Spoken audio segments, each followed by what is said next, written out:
I myself, as you've heard, I was brought up in, you know, although you might not know that now, but if you met me 20 years ago, you'd have no doubt from what sort of background I came from. So, as the brother mentioned in the introduction, I was sent to a Roman Catholic monastic boarding school, a place called Ampleforth College. Ampleforth College is like the Catholic version of Eton. It is the top Roman Catholic boarding school. My mother had actually, you know, written me down to go there even before I was born. You know, so she had no doubt about where I was going to go, Ampleforth College. Okay, and it was a monastic boarding school, so it was run by monks. Now, my mother, my parents, my dad, to tell you the truth, my dad's pretty chilled out, but I mean, you know, my dad, his family have for generations been in the colonial service. So my dad himself was a colonial administrator in Tanzania, which is where I was born. My grandfather was a high court judge in Bombay, and that's as far back as I know, but so we, you know, my dad's family have been in the colonial service, and my mum actually is Polish, but she was brought up in Kenya, and she's more English than English people, and she's very, very, you know, concerned with the etiquettes and the manners of being very correct. And so I was brought up very strictly, not just as a Catholic, but, you know, my mum was not very strict about her Catholicism.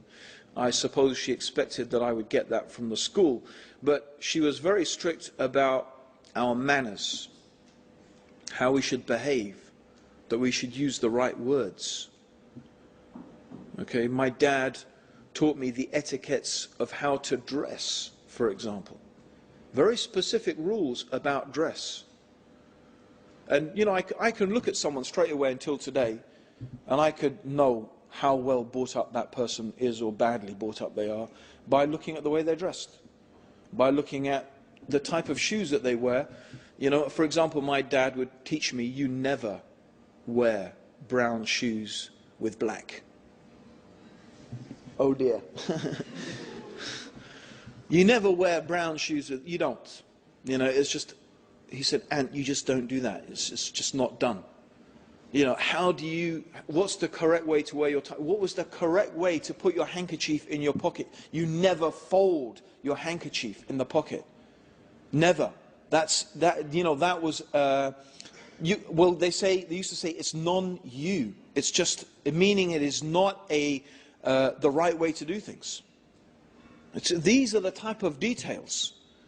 And as for eating, you know, the dinner was a, you know, sort of major ritual. And even down to how do you eat your bread roll. Even to how you eat your bread roll. You know, everything had to be correct. You had to take a bit of butter from the butter dish with the knife that was the butter dish knife, and then put it on your side plate, and then return that knife to the butter dish, and then take your own personal butter knife. Which is, you know, that's because it's the small one, right? And then you break your bread roll, not in the air, but on the plate. And you take a piece and butter that piece of bread roll on the plate, and then lift it to your mouth and eat it.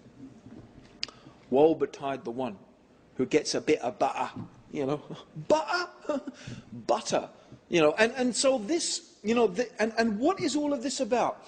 It's because they believe that by following these rituals, and that's what it is, they're type of rituals. It's a type of, in fact, a type of religion. Because they believe that by following these rituals, you will be identified as being a member of the upper middle classes. And when people know that you're a member of the upper middle classes, doors open for you that would never open otherwise. In other words, they believe that this is the way and this is the thing that will get you what you want and what you need. So therefore it becomes a type of God. Right? Becomes a type of God. Because people put their faith in it and their trust in it and their hope in it. And they imagine that these are the things that will make them successful in life. And of course, like any god that people worship.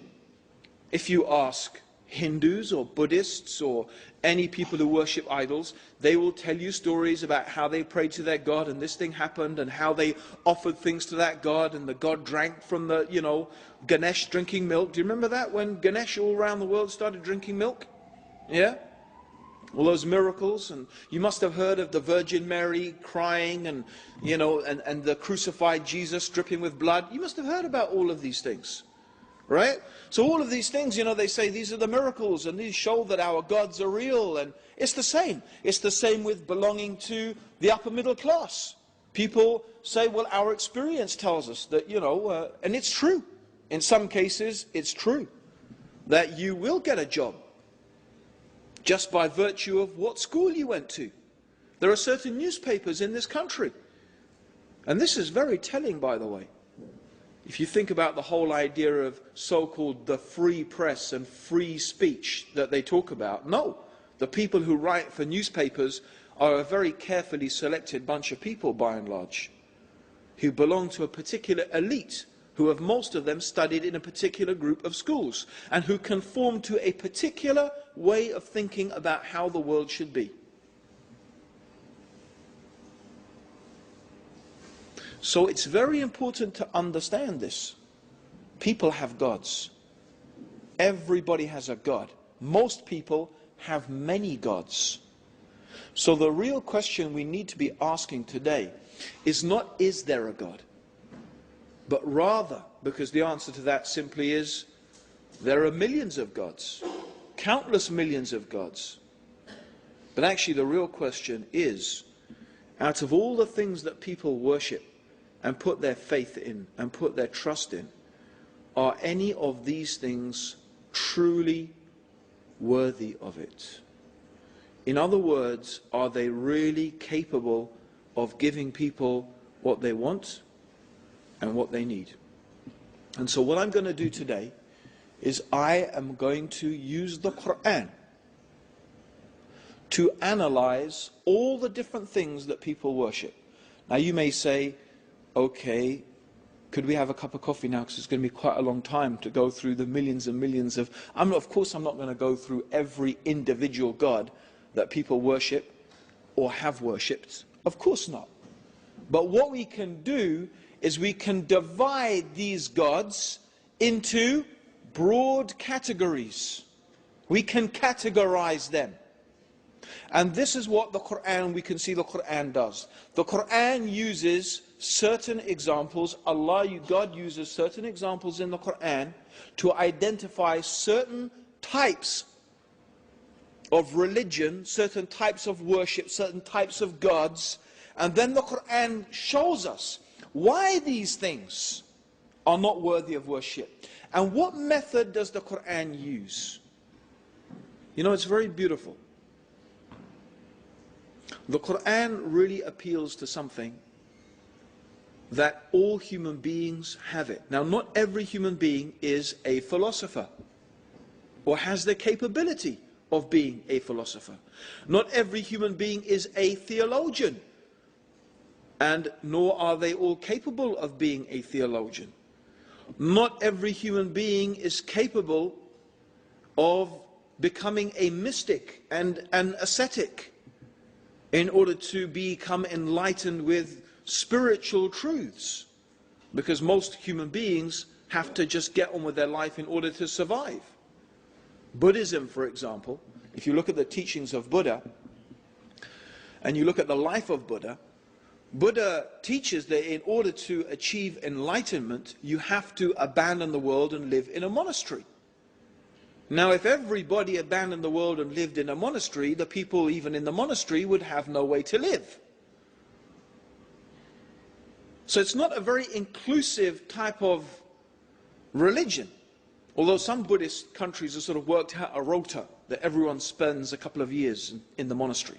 Like you have military service, they have a couple of years in the monastery. But it's not really, that's not what enlightenment really is supposed to be about.